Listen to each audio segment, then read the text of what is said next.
આજે બહુ જ મોટો દિવસ છે મારી માટે, કેમ કે આજે દુનિયાનો સૌથી વિશાળ સ્ટેચ્યુ એટલે કે સ્ટેચ્યુ ઓફ યુનિટી જોયો છે. આ સ્ટેચ્યુ જોઈને એમ લાગે કે it's not a statue, it is a vision.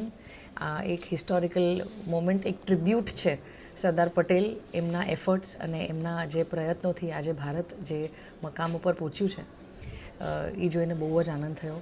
અને આખો એક્સપિરિયન્સ એકદમ સીમલેસ હતો, એકદમ ઇન્ટરનેશનલ હતો. અને ગેટમાં એન્ટ્રીથી લઈને ઉપર જવા સુધી દરેક મોમેન્ટ અને દરેક પોઈન્ટ ઉપર ગર્વ થતું હતું કે આપણે ભારતીય છે અને હું ગુજરાતી છું. અને મોદીજીના આ વેન્ચરને, આ વિઝનને સલ્યુટ છે. અને કહેવાય ને કે આપણે નોર્મલી એમ બધાને કહીએ કે આપણે બહારગામ જઈએ કે અબ્રોડ જઈએ કોઈ વસ્તુ જોવા માટે, પણ આજે એમ લાગે કે બધાને, દુનિયાભરને કે એવું જોઈએ કે તમે બધા અહીંયા આવો અને સ્ટેચ્યુ ઓફ યુનિટી એક્સપિરિયન્સ કરો. It's a once in a lifetime opportunity. આજે બહુ જ